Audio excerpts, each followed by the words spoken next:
आज बांग्लादेश, जिसको कभी हमने ही आजादी दिलवाई थी, हमारे हजारों सैनिक बांग्लादेश बनाने के लिए, बांग्लादेश जब पाकिस्तान का हिस्सा था उस समय बांग्लादेश वासियों पर अत्याचार हो रहे थे। उस तरफ की जनता पर आपस में ही तनाव से अत्याचार हो रहे थे। उसमें हिंदू, मुस्लिम, सिख, ईसाई सभी थे। उसको आजादी दिलाने के लिए भारत की हजारों सशस्त्र सैनिक उन्होंने अपने जीवन का वहां पर त्याग किया, बलिदान दी। और वही बांग्लादेश हमारे सनाती भाइयों को, हमारे जो अल्पसंख्यक भाई हैं वहां पर, उनके खिलाफ अत्याचार कर रहा है। उनकी गर्दनें काटी जा रही है, उनको घर से निष्कासित किया जा रहा है। उनकी रोजी रोटी, उनकी सब जीवन भर की कमाई वहां छोड़ छोड़ के भग रहे हैं। ऐसी स्थिति के लिए भारत में हम क्या कर सकते हैं? इसके लिए यहाँ पर हम सब जालोर नगर के और आसपास के सनातन प्रेमी यहाँ पर एकत्रित हुए हैं। एक छोटे से सर्व हिंदू धर्म समाज के आह्वान पर आप लोगों ने इतना यहाँ पर समय निकालकर पधारे हैं। आप सभी का बहुत बहुत अभिनंदन है। आप सब वंदनीय हैं। मित्रों, जब बांग्लादेश पाकिस्तान से पृथक हुआ था तब वहां पर हिंदू जनसंख्या का जो प्रतिशत था वो लगभग 25 से 30% वहां पर हिंदू थे। और उसी के साथ साथ में ईसाई और दूसरे अन्य जैन बंधु, ये सब अल्पसंख्यक वहां के हिसाब से अल्पसंख्यक इतने प्रतिशत थे वहां पर 1971 में। किंतु आज की स्थिति आपको ज्ञात होनी चाहिए। आज वहां पर मात्र 6-7% हिंदू भाई रह गए। ऐसा क्यों हुआ? मित्रों, विचार का एक विचारणीय प्रश्न है कि क्यों हिंदू घट रहा है और क्यों हमारी ऐसी स्थिति बनती जा रही है। अभी जो लड़ाई चल रही है बांग्लादेश में, वहां पर कोई, वहां के लोग भी सुखी नहीं है। वहां आपस में लड़ाई चल रही है।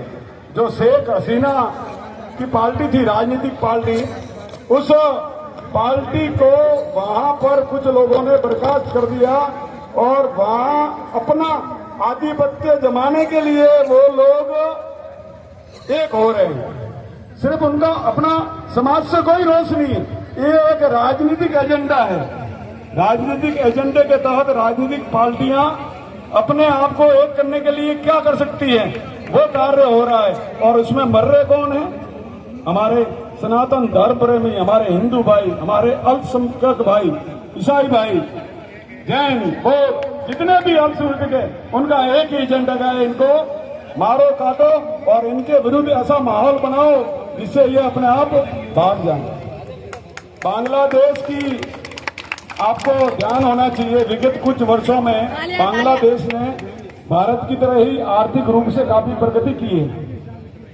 दक्षिणी एशिया का बांग्लादेश दूसरे नंबर का आर्थिक स्थिति का देश है, क्योंकि वहां पर व्यवसाय फल फूल रहा है, वहां की सरकार उन्नति कर रही है। तो वो भी, उनको कुछ लोग वहां भी जैसे अपने यहाँ बैठे वैसे वहां भी हैं, तो उनको वो हजम नहीं हो रहा है। स्थिरता आ रही है सरकार में, वो स्थिरता हजम नहीं हो रही है। जैसे यहाँ भारत में कुछ वर्षों से स्थिति थोड़ी सामान्य लगने लगी है, आर्थिक विकास हो रहा है, तो कुछ ऐसी राष्ट्र विरोधी शक्तियां हैं जो कि इस देश को तोड़ने का काम कर रही है। उसी तरह वहां चल रहा है। वहां भी हमारे यहाँ जैसे बहुत से लोग बैठे हैं, तो वो उस स्थिति को अस्थिरता लाना चाहते हैं, स्थिरता की स्थिति को बिगाड़ना चाहते हैं। इस वजह से ये सब कृत्य हो रहा है। बंधुओं, कोई भी देश जब जब बिखराव की स्थिति में होता है तो उसका विभाजन हो जाता है। एक सुभाषित है, त्रेतायाम मंत्र शक्ति च ज्ञान शक्ति कृते युगे, द्वापरे युद्ध शक्ति च संघ शक्ति कले युगे।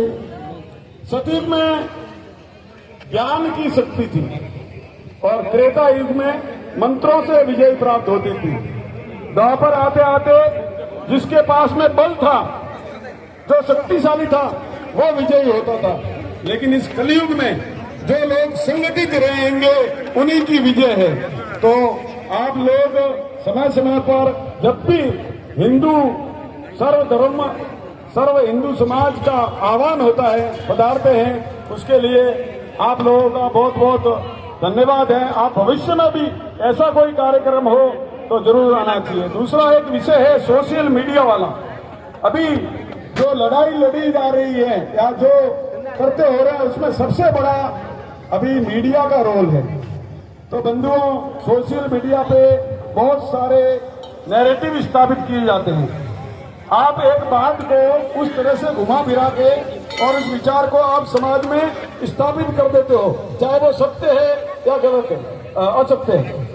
उस विचार को हम लोग क्या है, ज्यों का ज्यों स्वीकार कर लेते हैं। हम उस विचार की सार्थकता को, उसकी सत्यता को, उसकी राष्ट्रहित की कितनी सार्थकता उसको नहीं देखते हैं। हम उस विचार को समझ लेते हैं कि हाँ, ये ऐसा हो रहा है और ये ऐसा ही होगा, ये ऐसा ही होता होगा। बहुत सारे विचार हैं गलत, जिनका दुष्प्रभाव पड़ता है, लेकिन हमारे पे थोप दिए जाते हैं। तो उससे क्या होता है? उससे अपने समाज का विघटन होता है। आप सब लोग पढ़े लिखे लोग हैं, आप खुद अपना नैरेटिव बनाइए और उस नैरेटिव का हेतु एक होना चाहिए राष्ट्रहित। राष्ट्रहित सर्वोपरि। जब यह मंत्र लेकर देश की जनता और समाज चलता है तो उस राष्ट्र का कोई भी बाल बाका नहीं कर सकता। इतना निवेदन है प्रभु। धन्यवाद भाई साहब। आज हम यहाँ पर कोई ज्ञापन नहीं देने आए हैं, यहाँ पर हम सिर्फ एक धरना प्रदर्शन करने आए थे। आप सब लोग पधारे हैं। आगे की सूचना भरत जी भाई साहब देंगे, उसी के अनुसार आगे का कार्यक्रम चलेगा। धन्यवाद भाई साहब।